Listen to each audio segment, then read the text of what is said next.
राधे राधे दोस्तों, जय श्री कृष्ण। तो आइए श्रवण करते हैं श्री सत्यनारायण भगवान व्रत कथा। पहला अध्याय। एक समय की बात है कि नैनीशरण तीर्थ में सैनिक आदि 88,000 ऋषियों ने श्री सूत जी से पूछा, हे प्रभु, इस कलयुग में वेद विद्या रहित मनुष्य को प्रभु भक्ति किस प्रकार मिल सकती है तथा उनका उद्धार कैसे होगा।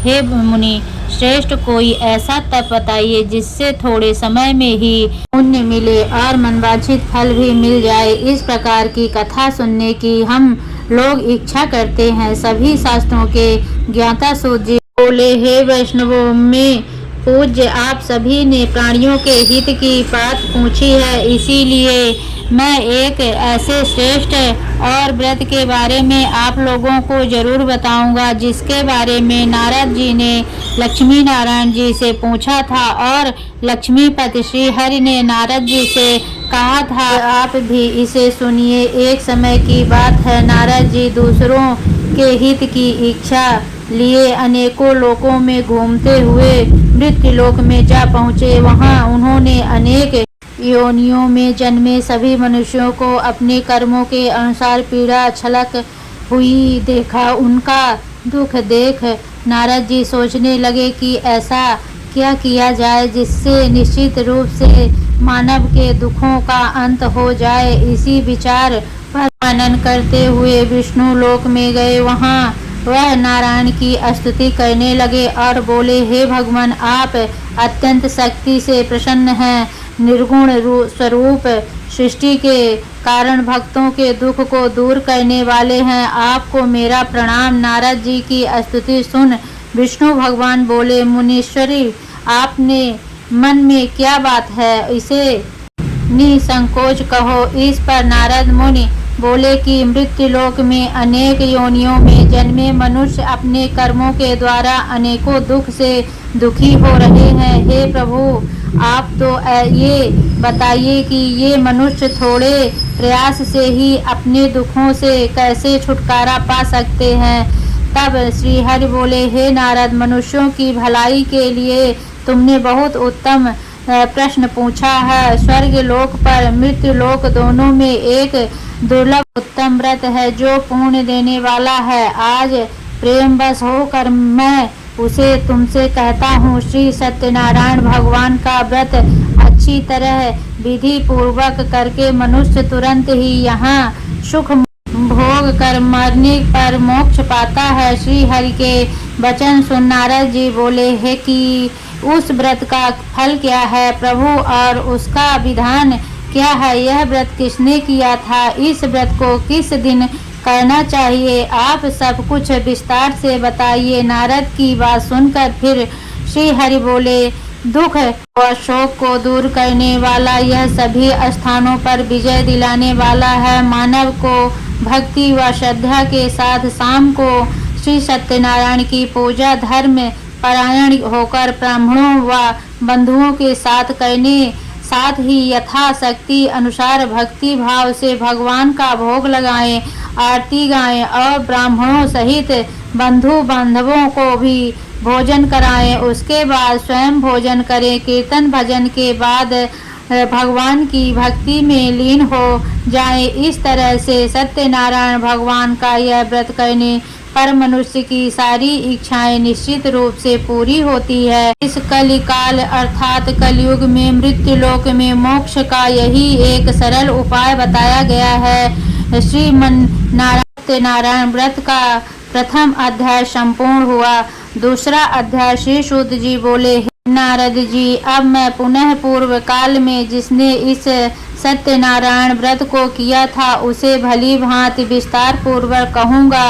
रमणीय काशी नामक नगर में कोई अत्यंत निर्धन ब्राह्मण रहता था। भूख और प्यास से व्याकुल होकर वह प्रतिदिन पृथ्वी पर भटकता रहता था। ब्राह्मण प्रिय भगवान ने उस दुखी ब्राह्मण को देखकर वृद्ध ब्राह्मण का रूप धारण करके उसे द्विज से आदर पूर्वक पूछा, हे विप्र, प्रतिदिन अत्यंत दुखी होकर तुम किस लिए पृथ्वी पर भ्रमण करते रहते हो। हे द्विज श्रेष्ठ, यह सब बतलाओ, मैं सुनना चाहता हूँ। ब्राह्मण बोला, प्रभु, मैं अत्यंत दरिद्र ब्राह्मण हूँ और भिक्षा के लिए ही पृथ्वी पर घूमा करता हूँ। यदि मेरी इस दरिद्रता को दूर करने का आप कोई उपाय जानते हो तो कृपा पूर्वक बतलाइए। वृद्ध ब्राह्मण बोला, हे ब्राह्मण देव, सत्यनारायण भगवान विष्णु अभिष्ट फल को देने वाले हैं। हे प्रिय, तुम उनका उत्तम व्रत करो, जिससे करने से मनुष्य सभी दुखों से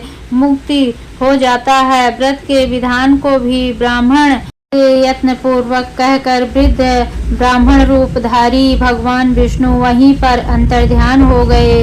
वृद्ध ब्राह्मण ने जैसा कहा है उस व्रत को अच्छी प्रकार से वैसे ही करूँगा, यह सोचते हुए उस ब्राह्मण को रात में नींद नहीं आई।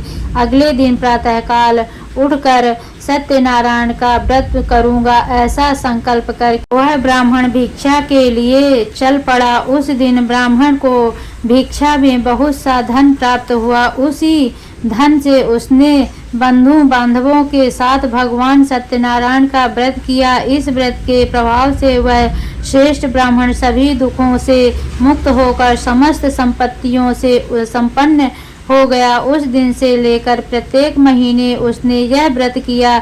इस प्रकार भगवान सत्यनारायण के इस व्रत को करके वह श्रेष्ठ ब्राह्मण सभी पापों से मुक्त हो गया और उसने दुर्लभ मोक्ष पद को प्राप्त किया।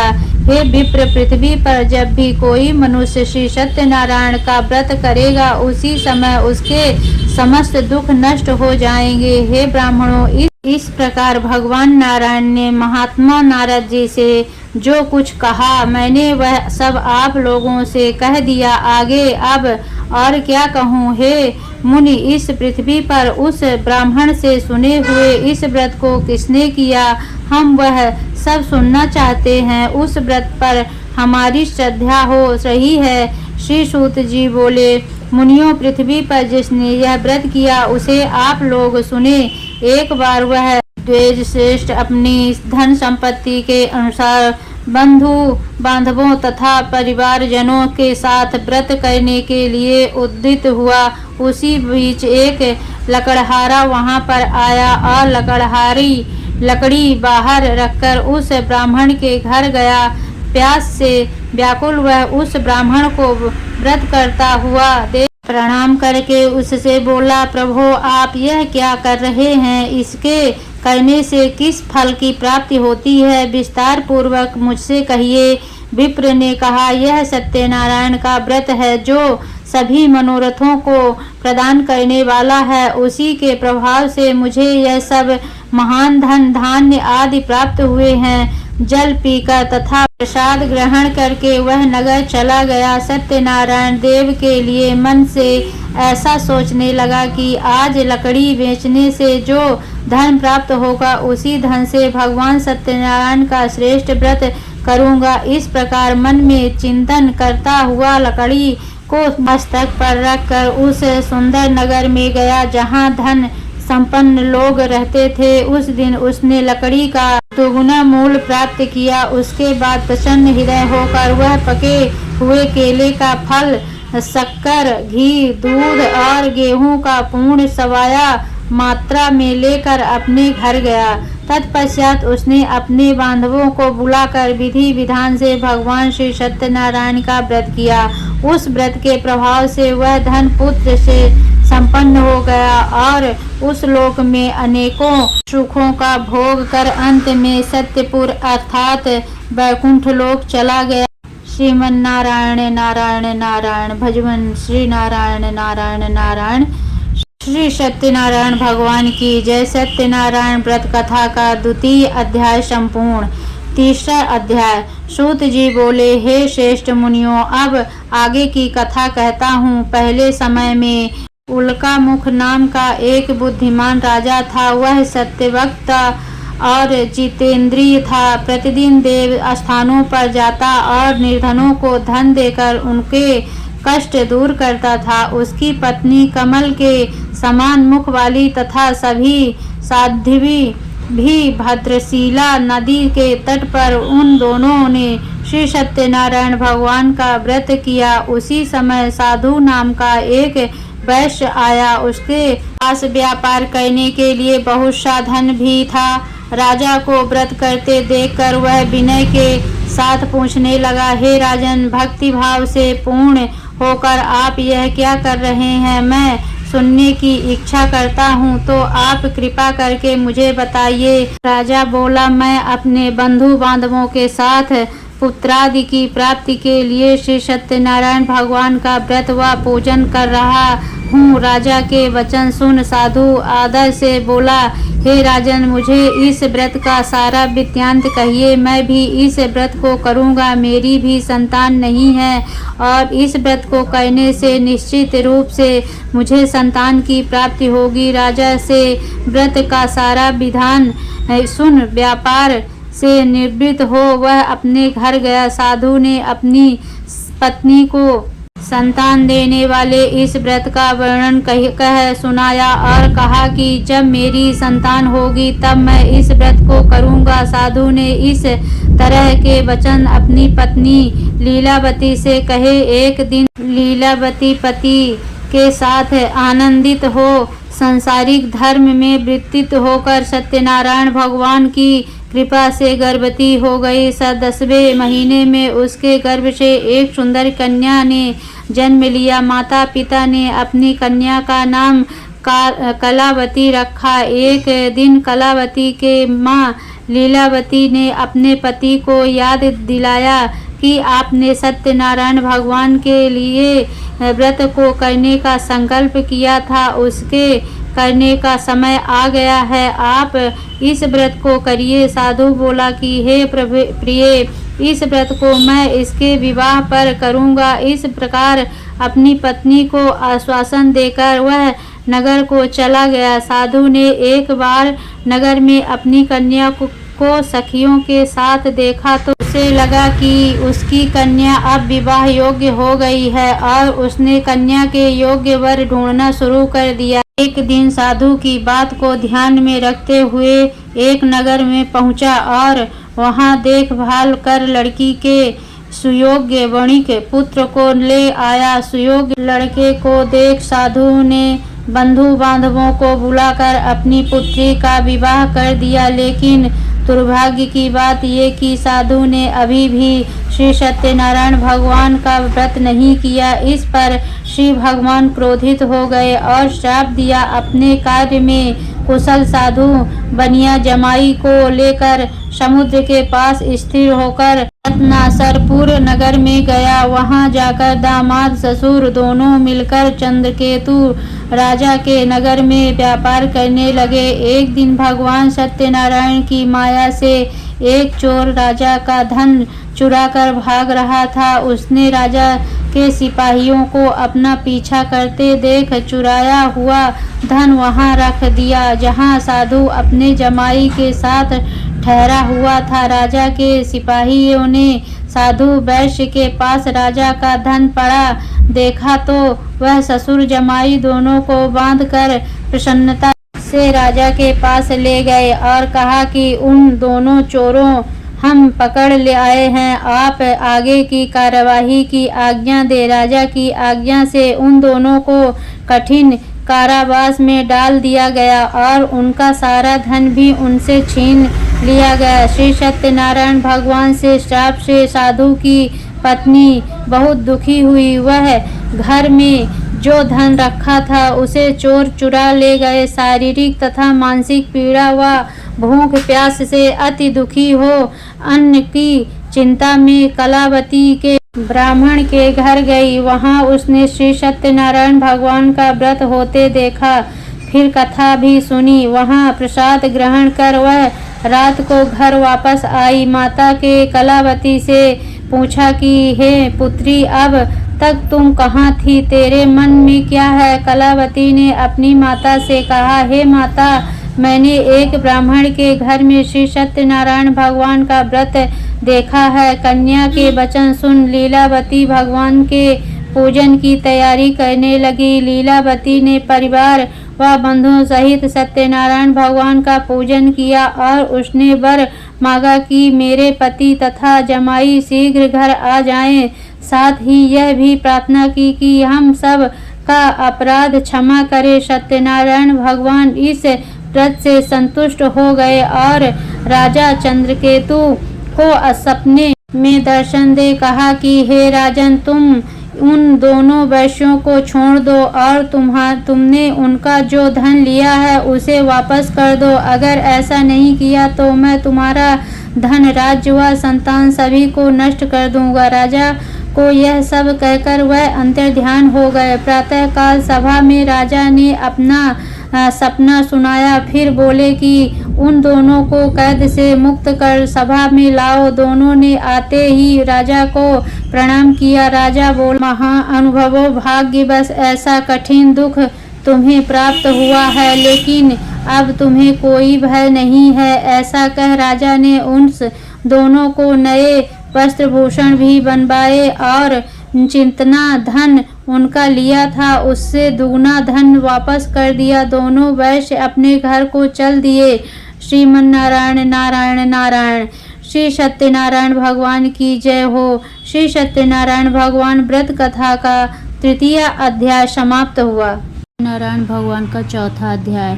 सूत जी बोले, साधु बनिया मंगल चरण और ब्राह्मणों को धन देकर अपने नगर के लिए चल पड़ा।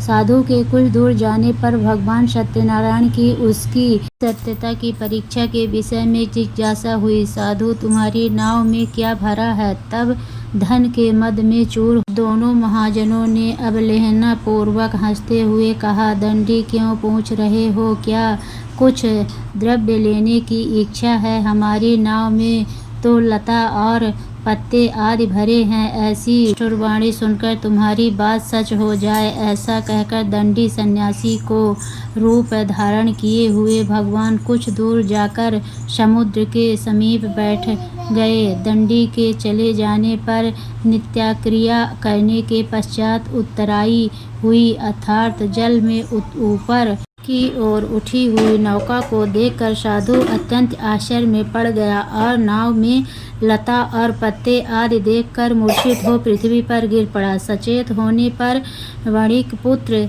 चिंतित हो गया और तब उसके दामाद ने उस प्रकार कहा, आप शोक क्यों करते हैं? दंडी ने साफ दे दिया है, इसी स्थिति में वे ही चाहे तो सब कुछ कर सकते हैं, इसमें संशय नहीं। अतः उन्हीं की शरण में हम चले, वहीं मन की इच्छा पूर्ण होगी। दामाद की बात सुनकर वह साधु बनिया उनके पास गया और वहां दंडी को देखकर उसने भक्ति पूर्वक उन्हें प्रणाम किया तथा आदर पूर्वक कहने लगा, आपके सम्मुख मैंने जो कुछ कहा है असत्य भाषण रूप अपराध किया है, आप मेरे उस अपराध को क्षमा करें। ऐसा कहकर बारंबार प्रणाम करके वह महान शोक व्याकुल हो गया।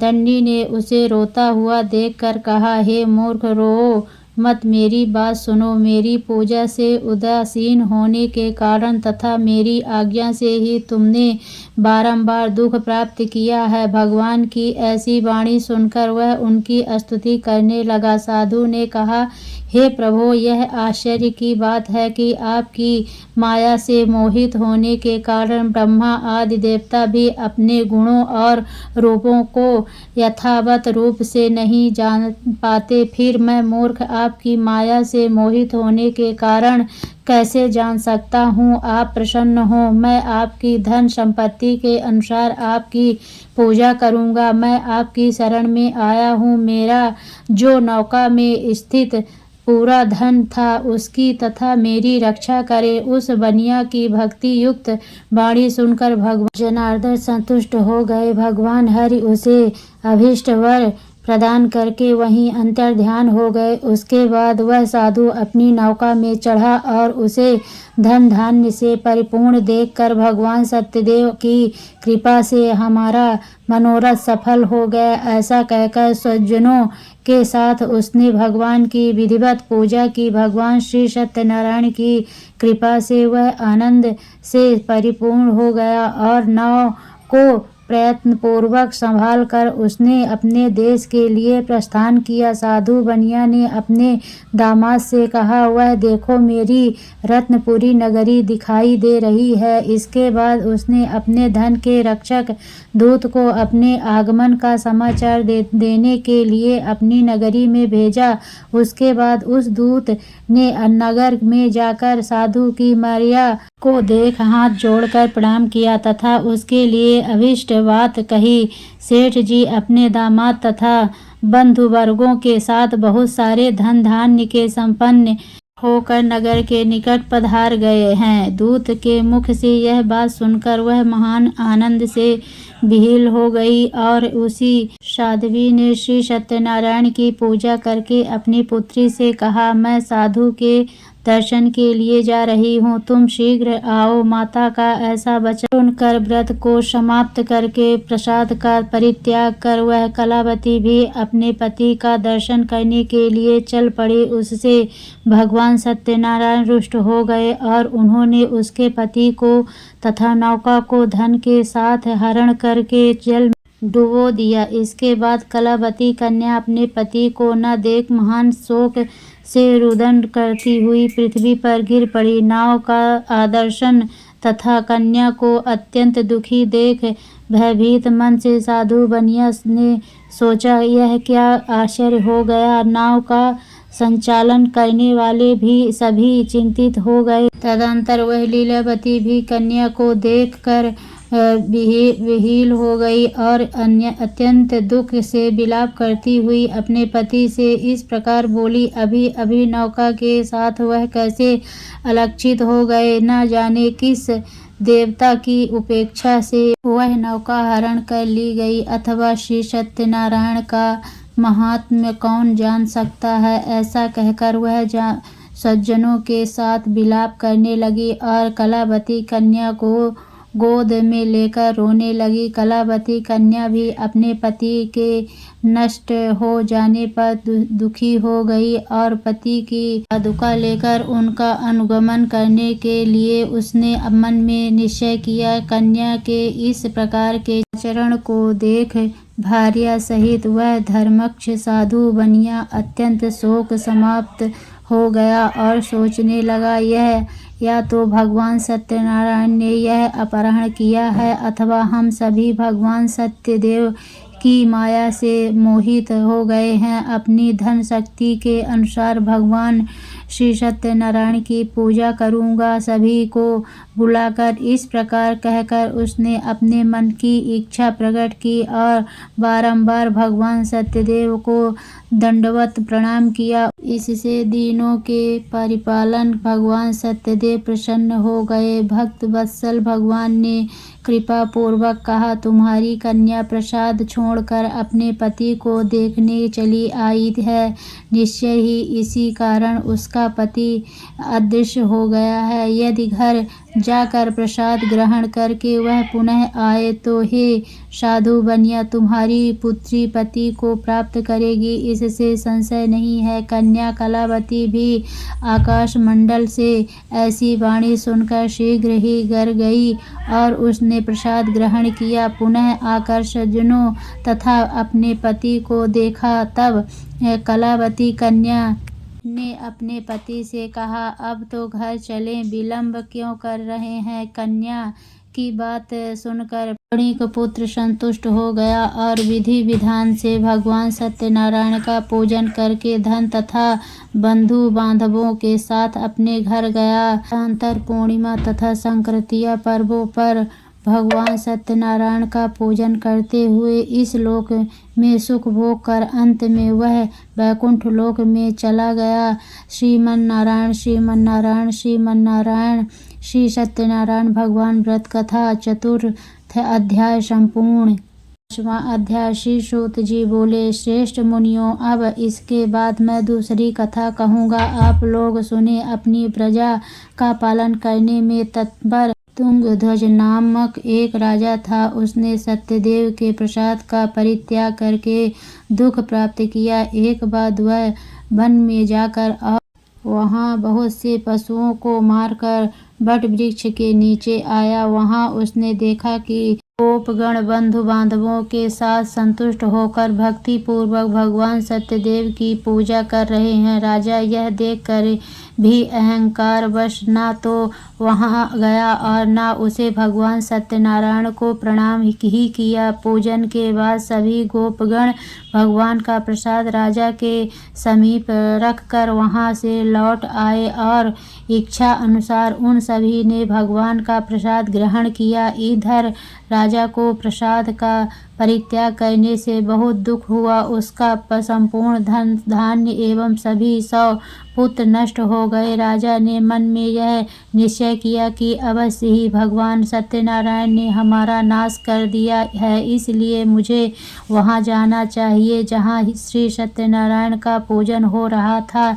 ऐसा मन में निश्चय करके वह राजा गोपगणों के समीप गया और उसने गोपगणों के साथ भक्ति श्रद्धा से युक्त होकर विधि पूर्वक भगवान सत्यदेव की पूजा की। भगवान सत्यदेव की कृपा से वह पुनः धन और पुत्रों से संपन्न हो गया तथा उस लोक में सभी सुखों का उपयोग कर अंत में सत्यपुर वैकुंठ लोक को प्राप्त हुआ। श्री सूत जी कहते हैं, जो भक्त इस परम दुर्लभ श्री सत्यनारायण के व्रत को करता है और पूर्णमयी तथा फल प्रदायिनी भगवान की कथा को भक्ति युक्त होकर सुनता है, उसे भगवान सत्यनारायण की कृपा से धन धान्य आदि की कृपा होती है। दरिद्र धनवान हो जाता है, बंधन में पड़ा हुआ बंधन से मुक्त हो जाता है, डरा हुआ व्यक्ति भय मुक्त हो जाता है। यह सत्य बात है, इसमें संशय नहीं है। इस लोक में वह सभी